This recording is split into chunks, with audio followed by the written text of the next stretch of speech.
dare I say, to bring it back down to earth a little bit, I wanted to, thank you. It gets worse.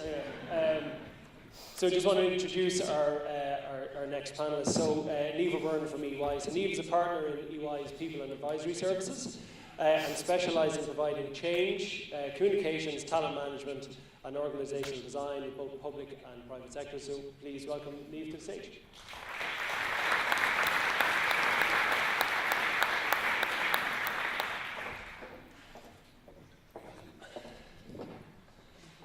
Now, that joke, you want to sit a little further? yeah.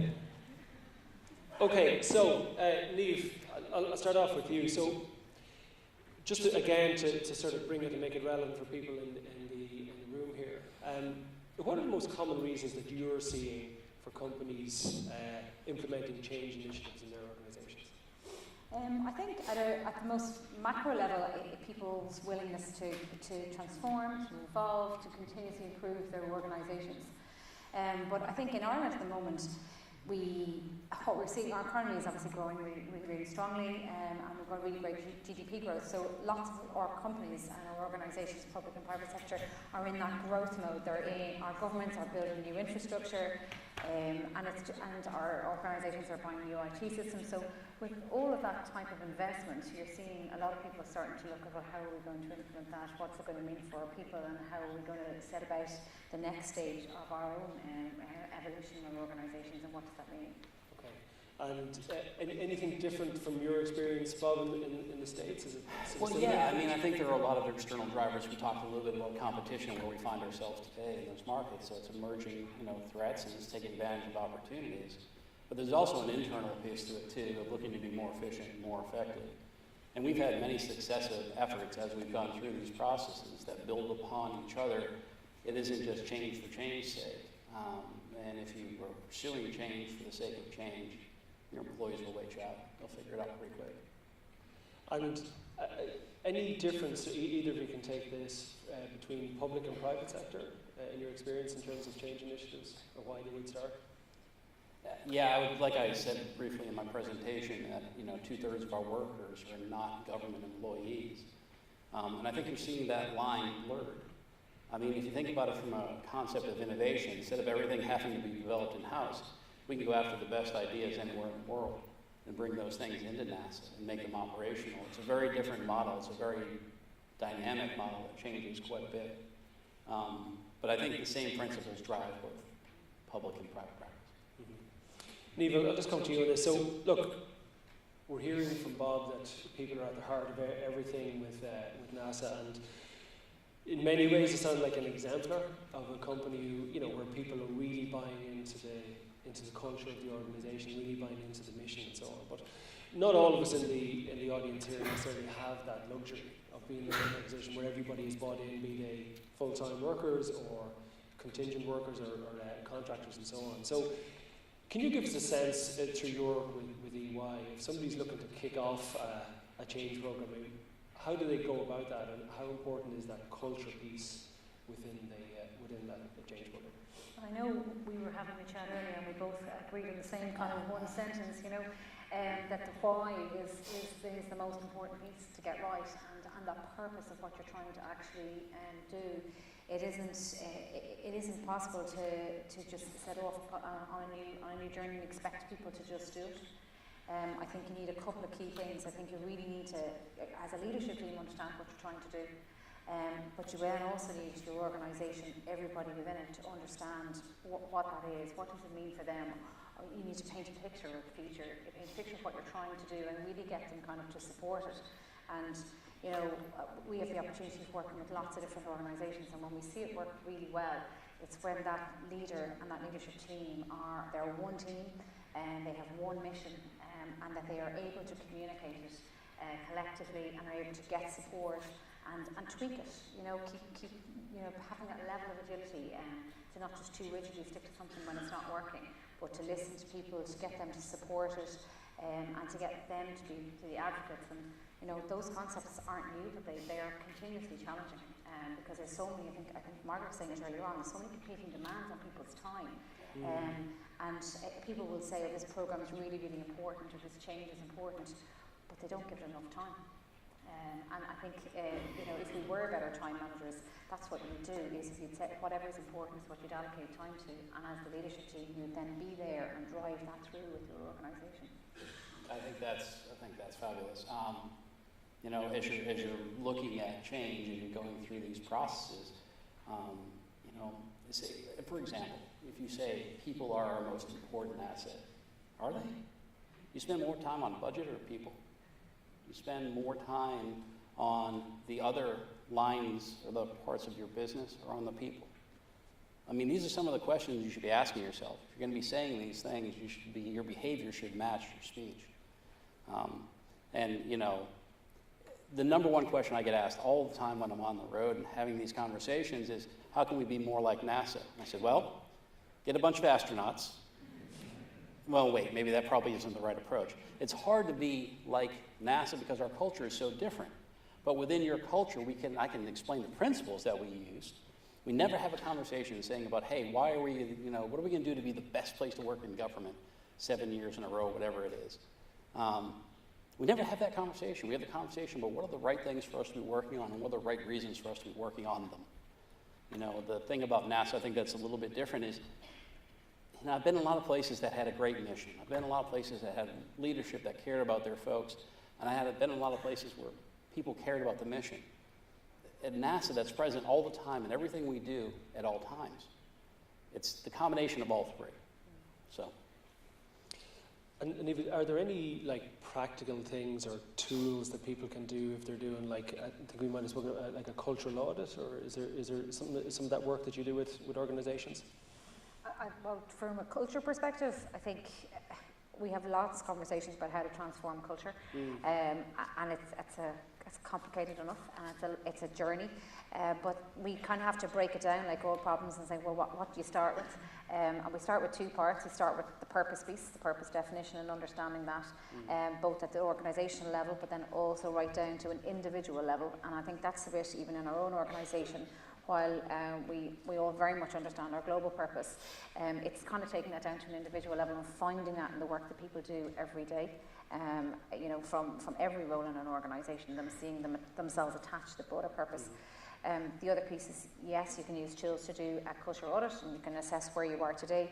Interestingly, with that, a lot of the time people find their organisation as a leadership team, it's actually quite different than what they thought, and they may have all these values and statements, but how much an organisation is actually living those is usually quite different. So it gives you a little bit of insight, but the most important thing is what you do with that, and how you use that to feed behavioural change, to become the organisation that you want to be. Again, conversation we were having earlier in organisations was how do you do that, and how do you embed that in how you measure things, which comes down to performance management, and really good conversations about how you set objectives, how you talk to people, and the time that you give to all of your staff. Excellent. We'll definitely pick up on performance management in a moment, because I think it can be such an important lever in terms of organisational change and cultural change and so on.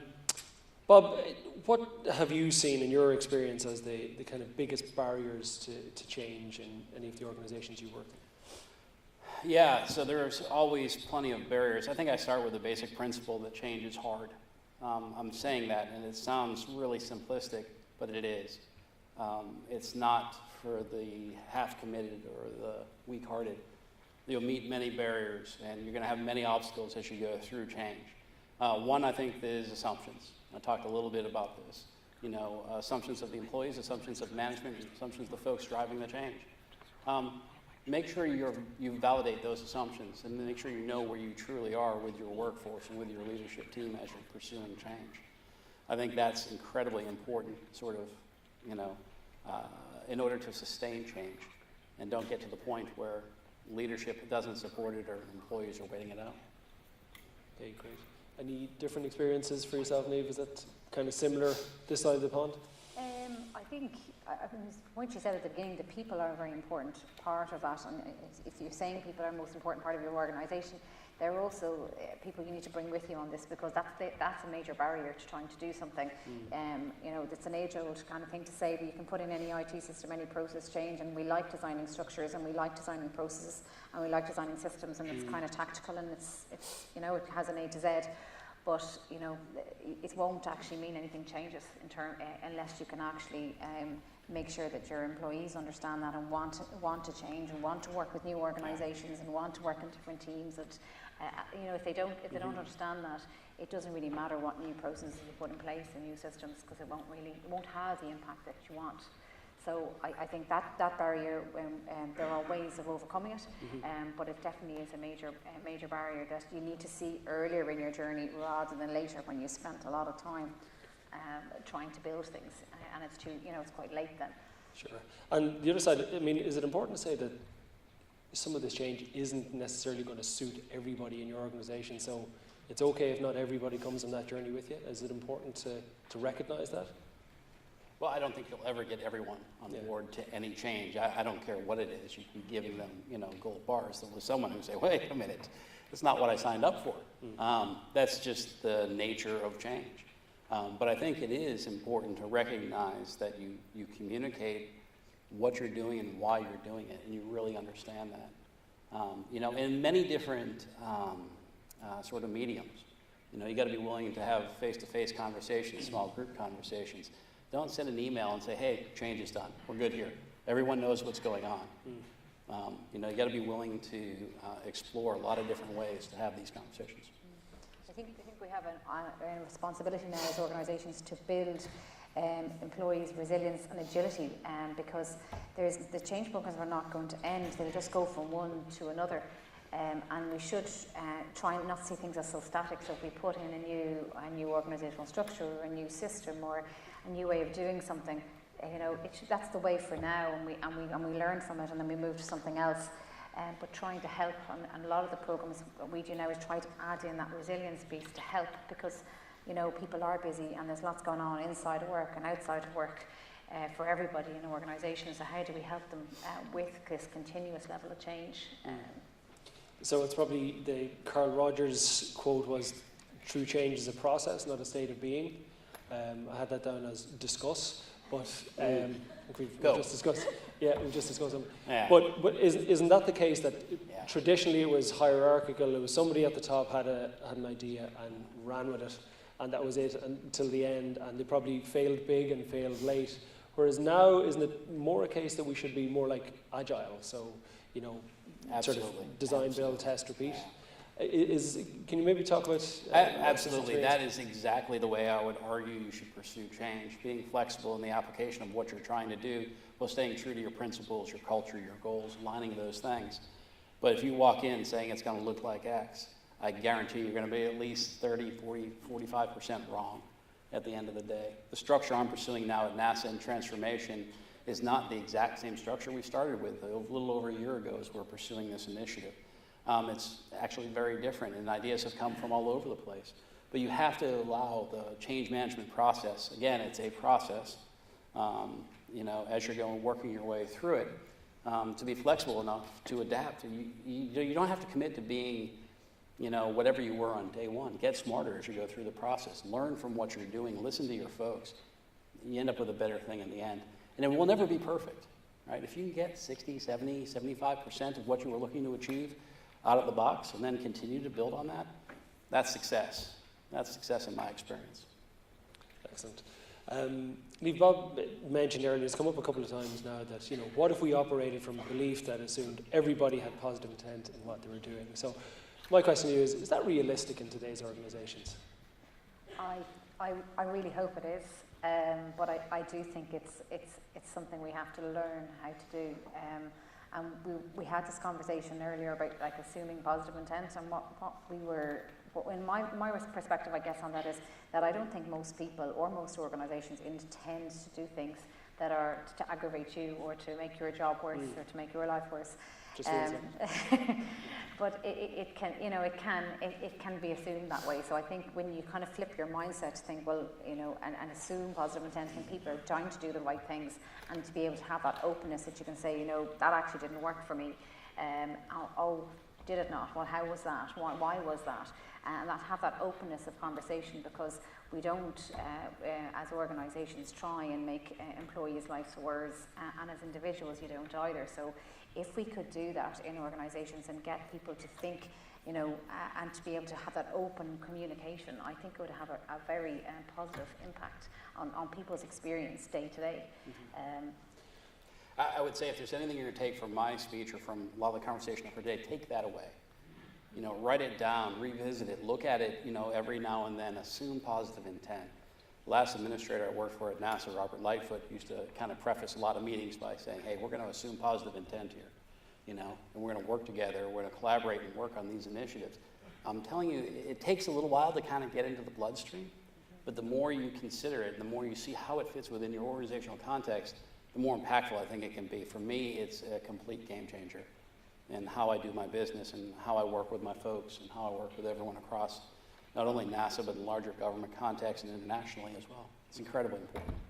That's interesting. So it's probably the opposite of the traditional approach of carrot and stick, sort of theory X, theory Y, which it seems is still prevalent in an awful lot of organisations, but sure, you're living proof both of how it should be the opposite. Okay, just to look at one of the stats then, and this maybe brings in the performance management piece that we were talking about earlier. So one of the stats says that employers are investing in leadership skills at an increasingly earlier stage of their employees' careers. 52% are developing leadership capability of workers with 5 years or less experience. So can I ask you about what's your own interpretation of that, and would you provide any caveats in terms of that, this leadership training? Yeah, I think it's something that has to be encountered early and often in careers. And I think for me, a lot of it's opportunity. You know, an opportunity to lead a smaller team or a larger team, lead a project, lead a program, and those sorts of things, so you can learn. You know, we heard from Margaret at lunch talking about how success is a horrible teacher. Couldn't agree more. You learn more from the smaller failures than you do from your biggest successes. We actually have awards at NASA for failures. No, really, I'm not kidding. I'm kind of serious. We do. If you lead forward, if you're trying something innovative and you fail, and you said, you know what, we have to approach this a different way, but you do it in all the right ways, we have awards for that. We reinforce that behavior that, you know what, let's take some chances.